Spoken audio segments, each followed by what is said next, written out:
بسم الله الرحمن الرحيم الحمد لله رب العالمين والصلاة والسلام على سيد الأنبياء والمرسلين نبينا محمد وعلى آله وصحبه أجمعين. أعوذ بالله من الشيطان الرجيم. بسم الله الرحمن الرحيم. إن هذا القرآن يهدي بالتي هي أقوم ويبشر المؤمنين الذين يعملون الصالحات أن لهم أجرا كبيرا. صدق الله العظيم. بزرگان محترم، بھائیوں اور دوستوں، قرآن پاک اللہ تبارک و تعالیٰ کی طرف سے بندوں کی ہدایت کے لیے نازل کی گئی کتاب، جس کتاب کے نازل کرنے کے بعد دنیا کے اندر جتنی آسمانی کتابیں تھیں ان کتابوں کو منسوخ کیا گیا اور اس کلام الہی کو قیامت تک آنے والے تمام انسانوں کے لیے زندگی گزارنے کا دستور بنایا. یہ قرآن پاک جس مقدس رات میں اتارا گیا وہ لیلۃ القدر ہے، اگرچہ کہ بعض مفسرین نے انا انزلناہ فی لیلۃ مبارکہ سے شب برات کے اندر اس کے نازل ہونے کو بتلایا ہے، لیکن صحیح ترین بات یہ ہے کہ یہ قرآن خود اس کی صراحت کرتا ہے کہ انا انزلناہ فی لیلۃ القدر.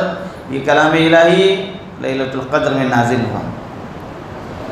لیلۃ القدر وہ بھی آنے والی ہے، شب برات.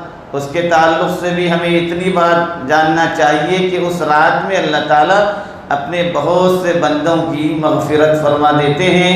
البتہ جو آپس میں ایک دوسرے کا کینہ رکھتے ہیں، دشمنی رکھتے ہیں، وہ لوگ یا والدین کے نافرمان یا اسی طرح سے شراب کے عادی، اس طرح کے لوگوں کی اس رات میں مغفرت نہیں ہوتی. اس وقت جو موضوع ہمارا ہے وہ قرآن پاک کے تعلق سے ہے. قرآن کے ساتھ ایک مسلمان کا جو تعلق ہونا چاہیے، ایک مسلمان کو اللہ کے اس کلام کے ساتھ کس طرح کا تعلق رکھنا چاہیے کہ جس کتاب الہی کو انسانوں کے لیے دستور حیات بنایا گیا، جس کتاب کے پڑھنے سے انسان کو محض تلاوت پر بھی اجر و ثواب سے نوازا گیا، جس کتاب کی بار بار تلاوت سے انسان کو قلبی سکون اور جو لطف اس کو حاصل ہوتا ہے انسان اندازہ نہیں لگا سکتا. جس کتاب کی تلاوت سے اور تکرار تلاوت سے اس کے اندر کہنگی نہیں آتی بلکہ انسان کو اور اس میں مزہ ملتا ہے. جس کتاب کو اللہ تبارک و تعالیٰ نے سابقہ امتوں کے احوال سے بھر دیا، سابقہ امتوں کی خبریں اس میں بیان کی، ان کے انبیاء، ان کے قوموں کے حالات بیان کیے، انسان کو زندگی گزارنے کا دستور بتایا اور انسان کے لیے اس کے مطابق اپنی زندگی کے فیصلے فرمانے کا حکم دیا. جو قرآن پاک کے مطابق فیصلہ کرتا ہے وہ انصاف سے کام لیتا ہے، جو قرآن پاک سے ہٹ کر کے فیصلے کرتا ہے وہ غلط راستے پر جانے والا ہوتا ہے. قرآن پاک کا نزول جو ہوا 23 سال کے عرصے میں سرکار دو عالم صلی اللہ علیہ وآلہ وسلم سید الانبیاء حضرت محمد مصطفیٰ صلی اللہ علیہ وآلہ وسلم پر اللہ تبارک و تعالیٰ کی طرف سے 23 سال کے عرصے میں جبریل امین کے ذریعے اتارا گیا، تھوڑا تھوڑا کر کے. اب اس 23 سال کا جو عرصہ ہے، مکے کی 13 زندگی، مدینے کے 10 سال کی زندگی، اس 23 سال کی زندگی کے اندر اس قرآن پاک کو اتارا گیا اور پھر یہ کلام الہی تیار ہوا.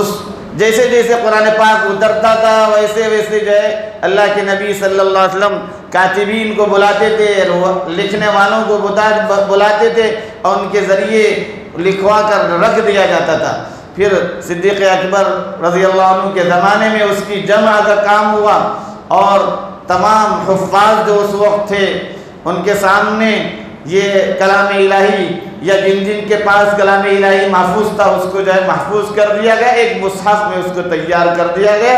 اس دن سے لے کر کے جب سے قرآن پاک نازل ہوا ہے اور جب سے قرآن پاک کو جمع کیا گیا ہے، مختلف جگہوں پر جو لکھا ہوا تھا اس کو جمع کر کے جب دنیا کے مختلف علاقوں میں پھر اس کو پھیلایا گیا، خاص طور سے سیدنا عثمان رضی اللہ عنہ کے زمانے میں اس کے نسخے بنا کر کے دنیا کے مختلف علاقوں میں اس کو بھیجا گیا، اس وقت سے لے کر آج تک اور انشاءاللہ قیامت تک مسلمانوں کا اس پر ایمان ہے کہ یہ پورا کا پورا کلام الہی ہے، اس کے اندر کوئی چیز زائد نہیں لکھی گئی، اس کے اندر کوئی چیز کم نہیں لکھی گئی، کم نہیں کی گئی، اور یہ کلام اپنی تمام تر خصوصیات کے ساتھ، اپنی تمام تر خوبیوں کے ساتھ نہ صرف باقی رہے گا بلکہ اس کے الفاظ بھی، اس کے کلمات بھی، اس کے زیر و زبر بھی پورے کے پورے ہمیشہ کے لیے باقی رہیں گے۔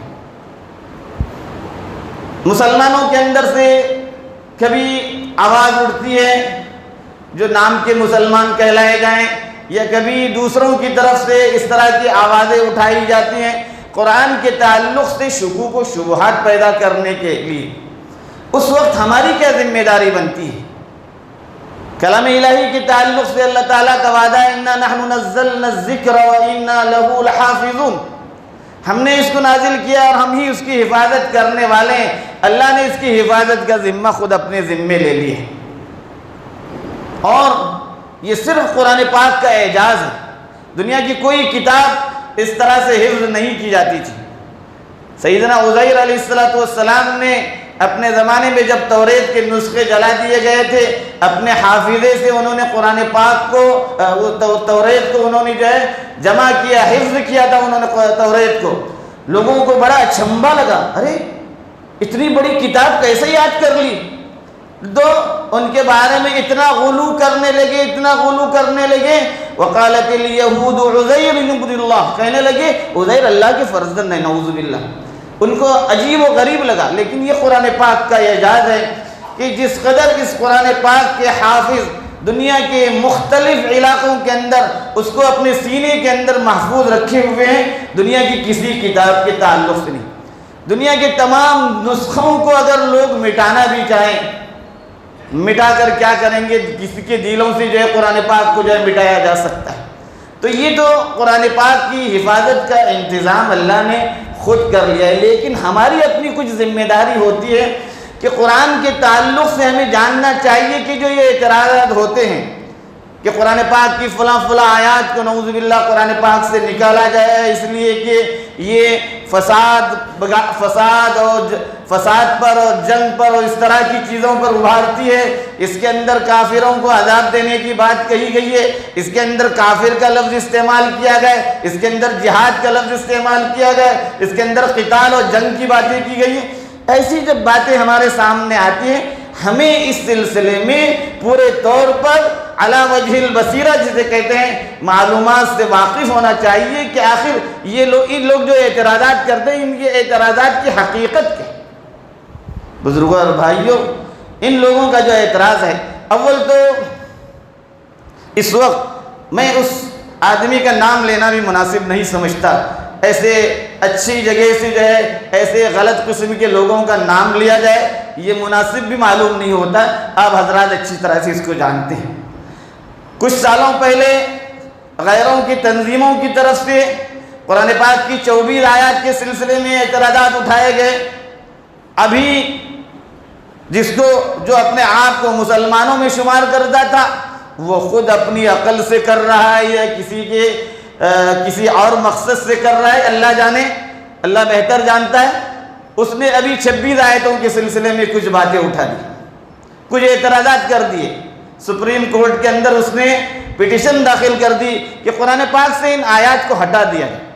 ہمیں سمجھنا چاہیے کہ یہ سپریم کورٹ کا کام ہے، دنیا کے کورٹ فیصلے کرے جو بھی ہوگے، یہ تو طے ہے کہ قرآن پاک تو اپنی جگہ سے ہلنے کا نام نہیں، اللہ کی حفاظت ہو چکی ہے اس کے لیے۔ لیکن ہمیں اتنا جاننا ضروری کہ یہ جو اعتراضات کر رہے ہیں کس نوعیت کے اعتراضات ہیں، اس کی حقیقت کیا ہے۔ سب سے پہلے جاننے کی ضرورت ہے کہ کہ ہم اپنا تعلق اللہ کے اس کلام کے ساتھ مضبوط رکھیں۔ ہمیں خود اللہ کے کلام کے ساتھ کوئی تعلق نہیں، نہ اس کی تلاوت کا ہمیں شوق ہے، نہ اس کے سمجھنے کی ہم نے کوشش کی۔ جو لوگ کر رہے ہیں بہت مبارک، لیکن جن لوگوں نے ابھی تک یہ کوشش نہیں کی وہ اللہ کے سامنے کس قدر جواب دیں وہ خود اپنے آپ سے پوچھ لیں۔ اللہ کے کلام کی تلاوت کرنا ان کو ابھی تک نہیں آیا، قبر تک پہنچنے کی زندگی شاید ہو چکی ان کی، بڑھاپے کی زندگی کو پہنچ گئے، ابھی تک فکر نہیں ہے کہ ہم کو قرآن پاک پڑھنا نہیں آیا، کسی کے پاس بیٹھ کر قرآن کی تلاوت کریں۔ ہم قرآن پاک ہم سے کیا مطالبہ کرتا ہے، قرآن پاک ہم سے کس طرح کی چیزوں کو کرنے کا حکم دیتا ہے، ہم اس کو سمجھنے کی ہم نے کوشش نہیں کی۔ جو قرآن پاک کے دروس ہوتے ہیں ان دروس میں بیٹھنے کی بھی ہمیں توفیق نہیں ہوتی۔ یہ ہمارا حال ہے۔ جب اس قدر ہمارا حال ہوگا تو پھر اس طرح کے لوگ مسلط ہو کر ہمارے سلسلے میں جو ہے اس طرح کے اعتراضات نہیں کریں گے تو اور کیا ہوگا۔ اس لیے پہلی ذمہ داری ہماری یہ ہے کہ ہم اللہ کے اس کلام کے ساتھ اپنا تعلق مضبوط سے مضبوط کریں، کلام الہی کو سمجھنے کی کوشش کریں، کلام الہی کو پڑھنے کی کوشش کریں، کلام الہی کی تلاوت میں اپنا وقت لگائیں۔ ابھی رمضان کا مبارک مہینہ بھی آ رہا ہے، جس مبارک مہینے کی جس مبارک رات میں اللہ نے اس کلام پاک کو اتارا تھا، اس مبارک مہینے کے اندر قرآن کی طرف لوگوں کی رغبت ہوتی ہے، ہمارا تعلق ابھی سے شروع ہو جائے۔ دوسری بات جو اعتراضات کیے گئے ہیں، اول تو چند باتیں ہم آپ کو سرسری بتا دیتے ہیں۔ ہم میں سے ہر کوئی جانتا ہے کہ قرآن پاک کے اندر کل 114 سورتیں، لیکن اپنے آپ کو بڑا 30 مارخہ کہنے والا جب قرآن پاک کے متعلق اعتراض کرتے ہوئے سپریم کورٹ میں عرضی داخل کرتا ہے، کبھی تو 133، کبھی 152، کبھی 194 سورتوں کا ذکر کرتا ہے، جن سورتوں کا قرآن پاک کے اندر ذکر ہی نہیں، عقل سے اتنا جو ہے پیدل۔ دوسری بات ہے کہ جن صورتوں کے اندر مثال کے طور پر 10 آیتیں ہیں، اس صورت کو کوٹ کرتے ہوئے کہتا ہے کہ اس سورے کی 15 نمبر آیت، وہاں آیت ہی نہیں۔ کسی سورے میں 5 آیتیں ہیں، وہ کہتا ہے اس کی فلاں 8 نمبر آیت ہی نہیں وہاں۔ یہ تو بنیادی اس کی باتیں تھی، جو حرکتیں تھیں، بچکانہ حرکتیں جس کو کہتے ہیں۔ اس سے بھی گئی گزری حرکت یہ ہے کہ اس نے جس ترجمے کے ذریعے قرآن پاک پر اعتراض کیا وہ ترجمہ سراسر غلط ہے۔ جس آدمی کے ترجمے کا اس نے وہاں پر ذکر کیا ہے، ایک شامی کسی کا ذکر اس نے جو ہے شام کے کسی ترجمے کا اس نے ذکر کیا، اس ترجمے کے ذریعے اس نے پیش کیا، اور قانون دان حضرات نے اس کا جو ہے اچھی طرح سے اس کی گرفت کی اس سلسلے میں۔ بحیثیت مسلمان میں بحیثیت قانون بھی اگر دیکھی جائے تو اس کے ان اعتراضات کی کوئی حیثیت نہیں۔ اس کے علاوہ قرآن پاک کے تعلق سے اس کی جو بنیادی اعتراضات تھے وہ یہ کہ قرآن پاک کے اندر قتال پر ابھارا گیا ہے۔ یقیناً قرآن پاک قتال پر ابھارتا ہے، لیکن اسلام اور قرآن جنگ کے آغاز کا کبھی حکم نہیں دیتا، یاد رکھیے آپ کو۔ جنگ شروع کرنے کا، ابتدا میں جنگ کرنے کا اسلام کبھی حکم نہیں دیتا ہے۔ قرآن کی آیات اس پر شاہد ہیں، دال اللہ کے نبی کی احادیث اس پر جو ہے شاہد ہیں۔ لا تتمنوا لقاء العدو، دشمن سے مٹ بھیڑ کی تمنا مت کرنا۔ ہاں جب دشمن سے تمہارا مقابلہ ہو جائے، فَإِذَا لَقِيتُمُوهُمْ فَاصْبِرُوا، جب دشمن کے ساتھ تمہارا مقابلہ ہو تو پھر ثابت قدمی دکھانا۔ اس لیے اسلام نے ہمیشہ ابتدا کا حکم نہیں دیا، جب مقابلے پر آئیں گے تب۔ دوسری بات، مکے کے جو مخصوص حالات تھے اور جہاں پر مسلمانوں کو حد درجہ ستایا گیا تھا، حد درجہ ان پر ظلم و ستم کے پہاڑ توڑے گئے تھے، جس کی وجہ سے ان کو اپنے علاقے کو چھوڑ کر کے ایک دوسری زمین میں جا کر آباد ہونا پڑا مدینہ منورہ کے اندر۔ وہاں جانے پر بھی مسلمانوں کو سکون سے رہنے نہیں دیا تھا مکے والوں نے اور اس وقت کے لوگوں نے۔ تو اس خاص پس منظر میں جو آیات نازل ہوئی ہیں، ان آیتوں کو اس پس منظر سے ہٹا کر کے جب بات کہی جائے گی، معاملہ کچھ سے کچھ ہو جائے گا۔ اسی طرح سے قرآن پاک کے آیات کو آگے پیچھے سے کاٹ کر کے، اس کے پس منظر سے کاٹ کر کے جب بات کہی جاتی ہے تو اعتراض لگتا ہے۔ قرآن نے کہا وَاقْتُلُوهُمْ حَيْثُ ثَقِفْتُمُوهُمْ، ان کو جہاں دیکھو تم قتل کرو۔ کفار کے تعلق سے یہ بات ہے، لیکن کیا یہ بات عام کفار کے متعلق ہے یا عام لوگوں کو اس کا حکم ہے؟ اول تو یہ جو حکم آیا یہ حکم کس کے لیے؟ یہ حکم ایک اسلامی ریاست کے لیے۔ ہمیں سمجھنے کی ضرورت ہے، ہم خود نہیں جانتے، کبھی کبھی اچھے اچھے پڑھے لکھے لوگوں سے بھی، ان کی زبان سے بھی سننے میں آتا ہے ہاں ہمیں بھی کچھ اعتراض ہے اس سلسلے میں، ایمان سے نکل جاتے ہیں اور سمجھتے بھی نہیں ہم ایمان سے نکل گئے۔ تو قرآن نے جو کہا، اس طرح کے جو احکامات قرآن نے دیے وہ عام مسلمانوں کو نہیں دیے، بلکہ اسلامی ریاست کو حکم دیا ہے۔ اسلامی ریاست کا سربراہ جب مناسب سمجھے گا سیاسی اعتبار سے تب جنگ کرے گا، اور جہاں دیکھو وہ مارو۔ قرآن نے کبھی یہ حکم نہیں دیا۔ ایک خاص پس منظر تھا، مکہ مکرمہ فتح ہو چکا تھا، پوری اسلامی ریاست بن چکی تھی، اور اللہ کے نبی صلی اللہ علیہ وسلم کچھ قبائل کے ساتھ معاہدہ کر چکے تھے۔ ان کے لیے معاہدہ طے ہوا تھا کہ فلاں قبیلے کے ساتھ اس مہینے تک معاہدہ ہے، 7-8 مہینہ۔ کچھ قبائل کے ساتھ معاہدے نہیں ہوئے تو صدیق اکبر رضی اللہ عنہ کو سن 9 ہجری میں حج پر جب بھیجا تھا آپ نے، اس وقت بہت سے اعلانات کروائے تھے۔ اس میں سے ایک اعلان یہ بھی تھا کہ 4 مہینے تک دوسرے لوگ اب ہمارے علاقے میں رہ سکتے ہیں، اب 4 مہینے کے بعد ان کو ہمارے علاقے میں رہنے کی اجازت نہیں ہے۔ جن کو جتنی مدت کا موقع دیا گیا ہے، معاہدہ ہو چکا ہے، وہ اپنی مدت پوری کریں گے۔ جن کے لیے معاہدہ نہیں ہوا ہے ان کے لیے 4 مہینے کا موقع ہے۔ اب اس کے بعد تم یہاں رہو گے تب تم کو یہاں رہنے کی اجازت نہیں ہے، جہاں دیکھو گے تم کو جو ہے یہاں سے نکالنے کے لیے تم کو قتل کیا جائے۔ یہ پس منظر ہے پورا۔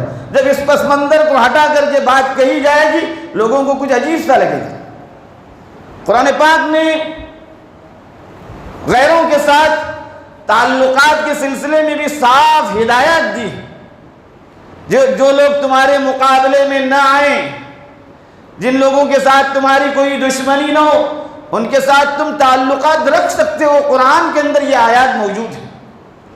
قرآن اور اسلام جنگ کے عین حالت میں بھی جو حکم دیتا ہے، جنگ ہو رہی ہے، مقابل والوں کے ساتھ جنگ ہو رہی ہے، اس جنگ کی حالت میں بھی اسلام کی صاف ستھری تعلیمات کیا ہیں؟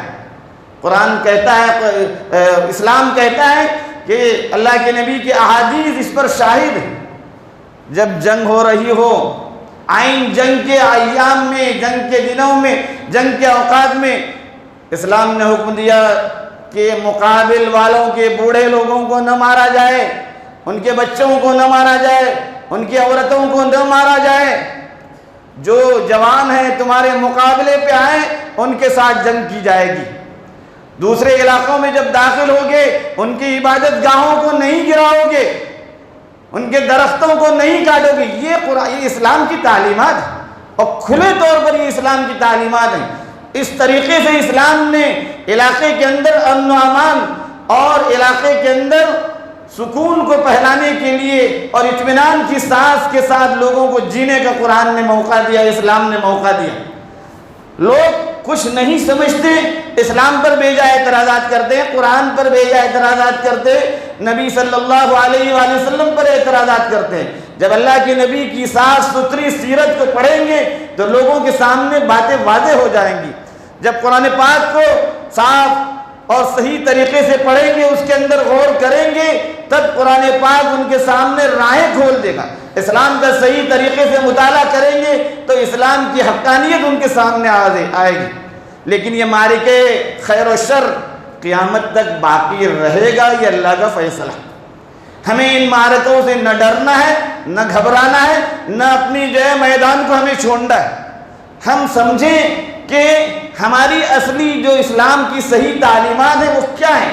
ہم نے خود اسلام کی تعلیمات کو سمجھنے کی کوشش نہیں کی، قرآن کے مطالبے کو سمجھنے کی کوشش نہیں کی، اللہ کے نبی کی سیرت کو جاننے کی کوشش نہیں کی۔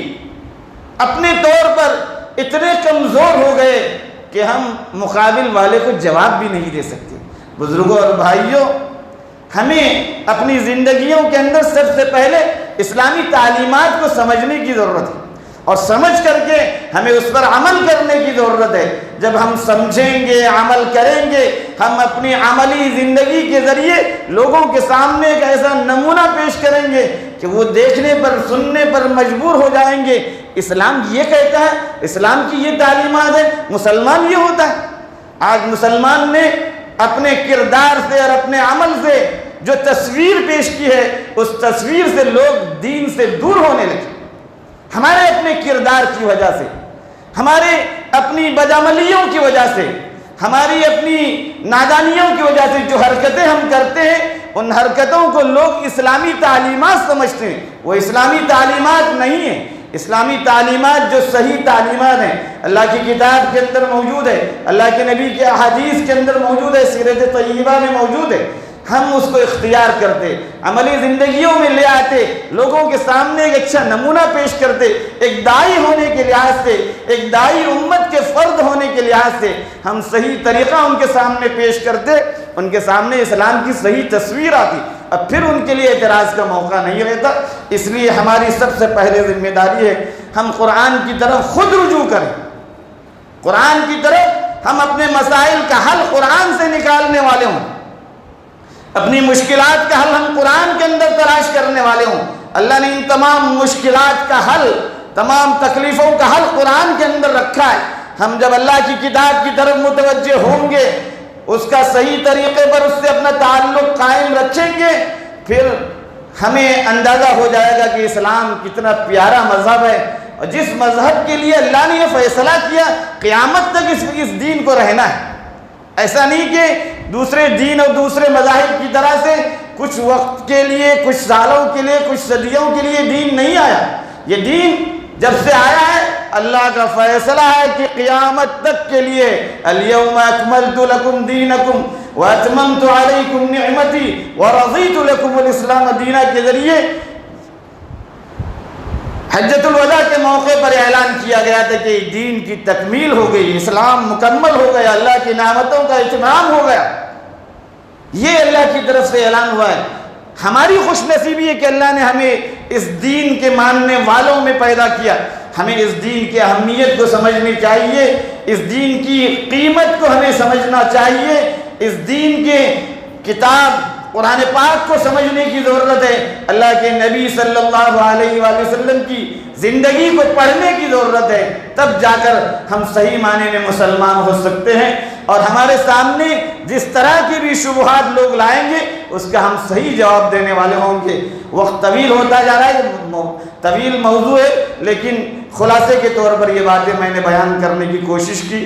اللہ سے دعا ہے کہ اللہ تعالیٰ ہمیں ان باتوں کی صحیح سمجھ عطا فرمائے، اسلامی تعلیمات کے مطابق ہمیں زندگی گزارنے کی توفیق عطا فرمائے، اسلام پر ہمیں زندہ رکھے، اسلام پر ہمیں موت آئے۔ آمین و آخر دعوانا۔